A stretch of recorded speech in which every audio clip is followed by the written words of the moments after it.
One morning, I looked up from my screen and a question hit me hard. What happened to all the things I promised myself? The vision board I made for 2025 is still gathering dust. The project I was once so excited about is still unfinished. The fitness routine has been forgotten somewhere along the way. That's when I realized scrolling wasn't just a bad habit.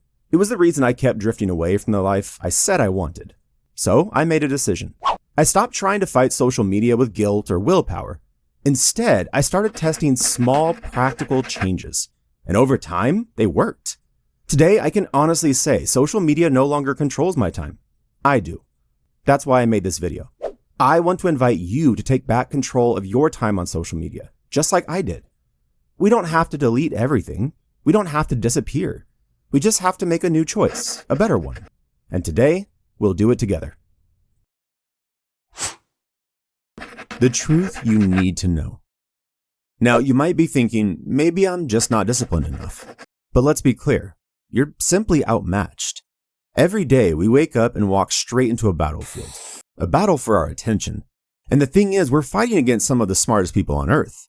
Entire teams of engineers, psychologists, and designers are working around the clock, building apps and algorithms not to serve us, but to hook us. They know exactly what colors catch our eye. They loop short videos endlessly like a magician's trick. So even when we want to stop, our brain leans in for the next trick, the next surprise. You see, our endless scrolling isn't because we lack self-control. It's the outcome of a system designed to win, and you were never supposed to have a fair chance. Think about it. When you pull down your feed to refresh, it's the same psychological trick as pulling the lever on a slot machine. You don't know what you'll get. Maybe something exciting, maybe nothing. But your brain craves that maybe. It's not accidental. It's engineered. They don't just want your minutes. They want our habits, our choices, and even our life. And the longer we stay unaware, the longer they stay in control. But the moment we see the system for what it truly is, we realize something powerful. We're just human beings. And once you know the rules of the game, you can choose how you want to play. And that's exactly what we're going to do next. Don't delete. Flip the game instead. You don't have to delete everything. You don't have to throw your phone into a river and live in a cave. You just need a new strategy. The old way was simple. Fight the system with pure willpower and lose. The new way? Flip the game. It starts small. Set a tiny limit, maybe just 10 or 20 minutes a day for social media. Use a simple timer. When time's up, it's up. No negotiations. Turn off your notifications. Out of sight, out of mind. Move your apps off the home screen or log out every time. Make mindless scrolling just a little harder and mindful living a little easier. And here's a secret. If you make bad habits harder to do and good habits easier to do, you won't need crazy willpower anymore. For example, if you delete social media apps from your home screen, scrolling becomes just a little harder, enough to make you pause and think. You might be surprised how fast your brain recalibrates. Instead of craving the next post, you might start craving a real conversation.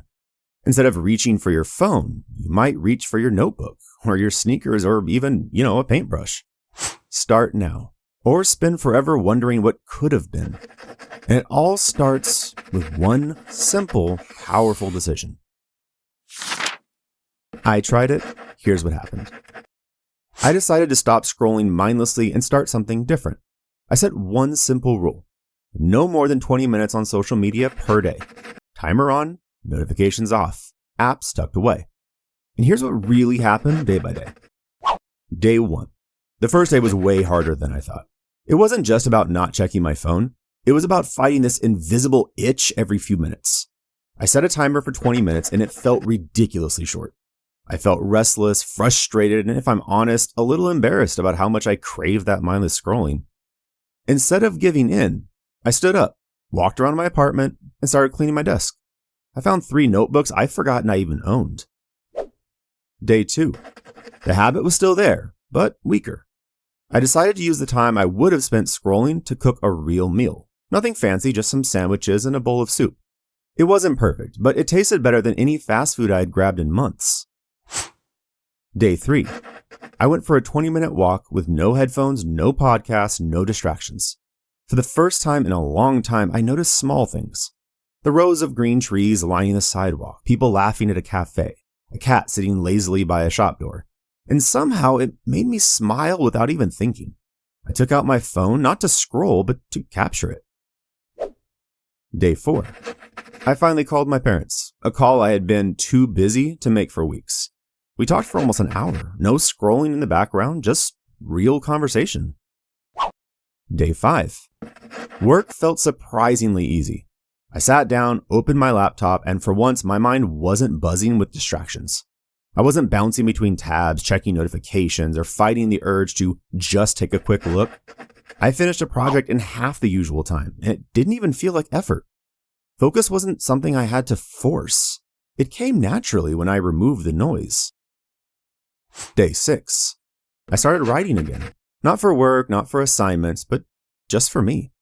There were no big goals, no pressure to write beautifully, no need to post or share or impress. I simply let my thoughts spill into the page, messy and honest. Day 7. I realized I didn't crave social media anymore. Not in a dramatic way, just peacefully. Like craving water after a long run instead of craving soda. That evening, instead of reaching for my phone out of habit, I made a list, things I wanted to learn, places I wanted to visit, books I wanted to read.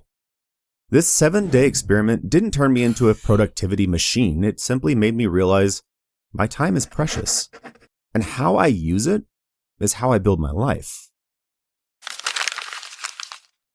At the end of those 7 days, something became very clear to me.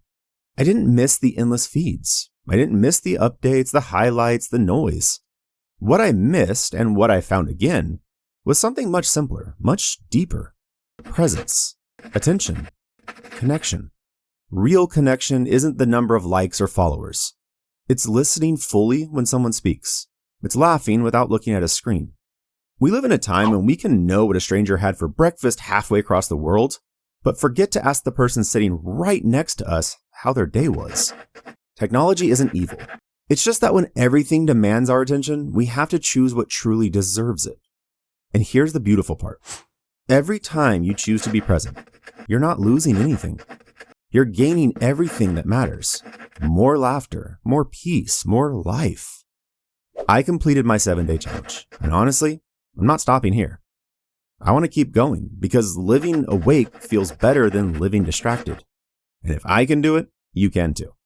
You don't have to start big, just start small. So no, you don't have to delete social media. You don't have to disappear from the digital world. But maybe, just maybe, it's time to stop scrolling through other people's lives and start living your own. If this video made you pause even for just a second and think about how you want to live your days, then maybe it's already done something good. If you felt a little spark inside, I'd love for you to share it. Hit the like button, not for the algorithm, but to remind yourself I chose to be present. Leave a comment. Tell me one small thing you're going to change this week. I'd love to read your stories. And if you want more videos that feel a little more human, a little more real, hit subscribe and join this community. We're just getting started. Thank you for choosing to spend these minutes here, not mindlessly, but mindfully. See you in the next one.